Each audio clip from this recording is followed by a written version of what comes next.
What's going on YouTube? Chris here. I want to bring you all an update today of Bitcoin, Ethereum, and OMG. But first, what I want to do was start out talking about something I was doing some reading on, and this was out of my book, Trading Momentum. And what it talks about is market dynamics is a function of momentum as it relates to upside and downside trends. The dynamics of the market are derived from the actions of mass psychology. Mass psychology of the marketplace stems from the two basic emotions of fear and greed. And that's why I think this is so important, why I wanted to read this, because more so than any other space, I believe the cryptocurrency space, you're going to have so much of this fear and greed because the moves are so explosive and they're so fast. And people, when we're having those upside moves, they FOMO, and it's a feeling where people just can't handle it, basically. And that's where learning how to trade on momentum here, like we're going to do just a little bit more reading about, it can help your trading so much, so you know when to take those profits, and you know that when a massive dump's going to be coming. Those are the things that you want to pay attention to, and paying attention to the momentum is what's going to help you in this space. As we continue to go on here, greed causes traders to buy stocks in the expectation that the stock will rise in value, creating a profit. Fear causes traders to sell these stocks.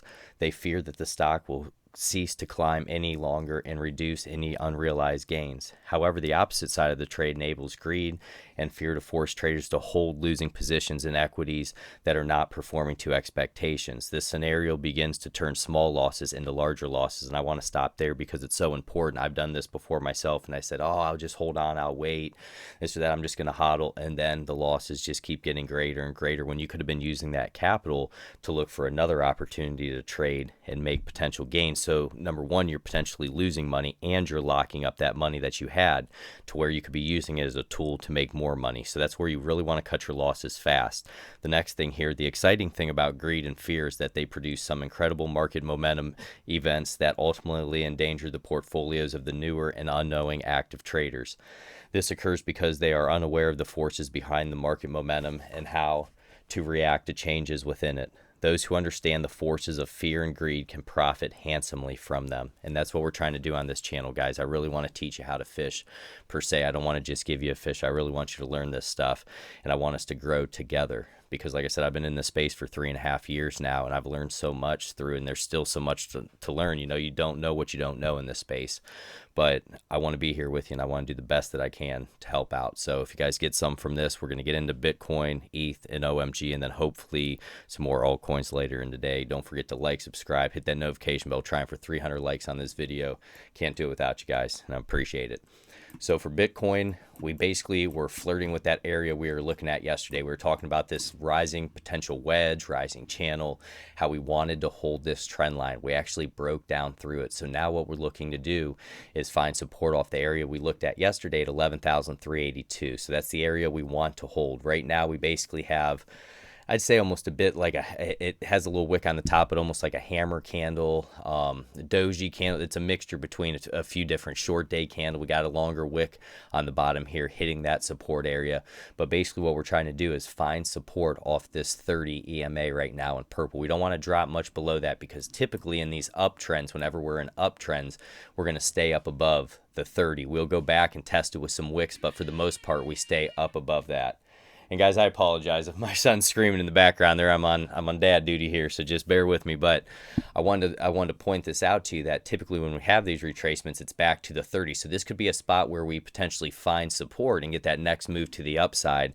And right now our stock's at 5 and 6 on the 1-day time frame. So this is definitely where some bulls could step in here and make a stronger move to the upside. And that would try to get us up above 12,345 would be the target to the upside. But it's going to start with finding support off this 30. If we don't find it off the 30, I'm going to be looking back to this 60, which would be a very deep retracement, and we'd have to pay attention to that, and that's going to put us back around 10,637 is what we're looking at here. But a lot of the indicators have cooled off. If we take a look at the RSI is back down around 53 right now. We are cruising up close to 90, so this is definitely what we needed. We talked about the overbought RSI. Typically in the 90s is when you're going to get that retracement. So for Bitcoin here, if we take a look at the technicals, we have an 8 sell, 10 neutral, and a 10 buy. So we're very neutral right now, just patiently waiting to see if we're going to have a deeper retracement, or if this is the area where we find that bottom and start reversing and moving back to the upside, because we have been in that very short micro downtrend. So we need to be aware of that.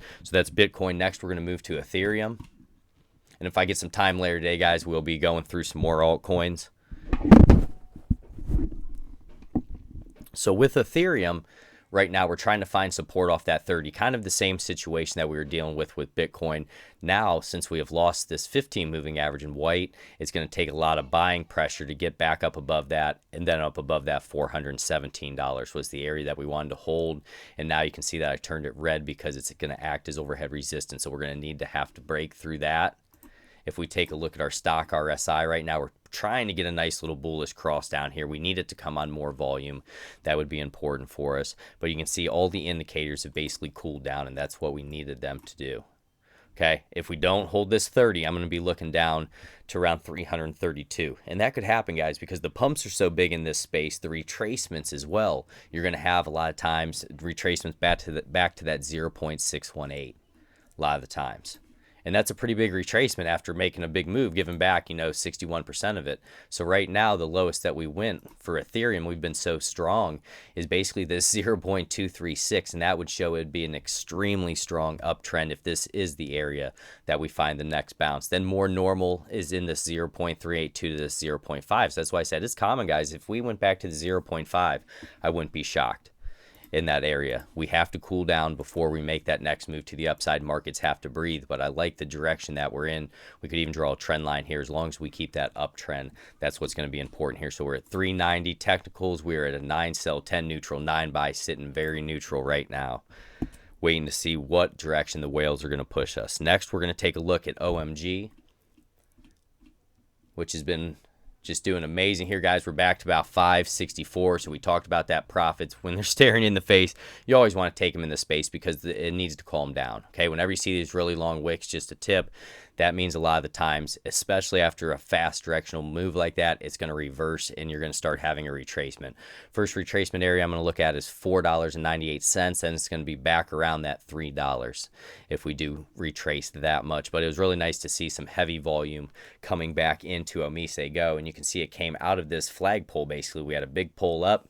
We moved sideways. We held support at $1.38, and we broke through that $1.94 that was overhead resistance. And once we broke through that, that just really gave us an opening, and we started to run really hard, fast, and aggressively. So I'm going to look at $4.98 for support, and then it'd be down around $3 is what I'd be looking at there. If we take a look at TradingView, we have a 3 sell, 7 neutral, 18 buy, oscillators 2 sell, 6 neutral, and a 3 buy. Our sell is going to be our commodity index channel, and our stock RSI is what we're looking at there. So if you guys get some from this, don't forget to like, subscribe, hit that notification bell. God bless each and every one of you.